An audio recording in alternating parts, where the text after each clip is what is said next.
Hello नमस्कार मैत्रिणी, माझ्याकडे जास्तीत जास्त म्हटलं तर ड्रेस फिटिंगसाठी येतात. तर मी कशा पद्धतीने ड्रेस फिटिंग करून देते ते मी तुमच्यासोबत शेअर करते. आता इथं घेतलेला कस्टमरचा हा फिटिंग असलेला ड्रेस परफेक्ट असा. आता हा त्यांचा जुना ड्रेस आहे. तर अगोदर काय करायचं, व्यवस्थित असं ठेवून घ्यायचा ड्रेस आणि परतून घ्यायचा, नाही तर सरळ बाजूने ठेवून घ्यायचा. आता इथं बघू शकता सरळ बाजूने आहे. अगोदर छातीचा भाग मोजून घ्यायचा आर्मोल्समध्ये, कमरेचा भाग आणि त्यानंतर हिप साईज, हे 3 भाग मोजून घ्यायचे किती आहेत व्यवस्थित.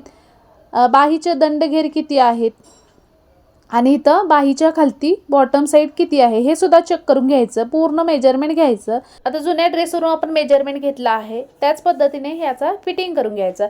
आता अगोदर हा ड्रेस उलटा पद्धतीने ठेवून घ्यायचा बघा.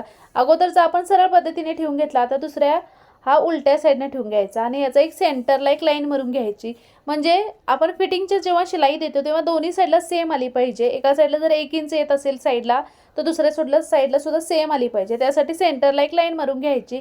दंडघेर किती आहेत आणि शोल्डर कमर व्यवस्थित तुमची अगोदर मेजरमेंट घेतलेली किती आहेत त्या पद्धतीने ह्याच्यावरती ठेवून घ्यायचं आणि मग फिटिंग करून घ्यायचं. व्हिडिओ आवडला नक्की शेअर करा.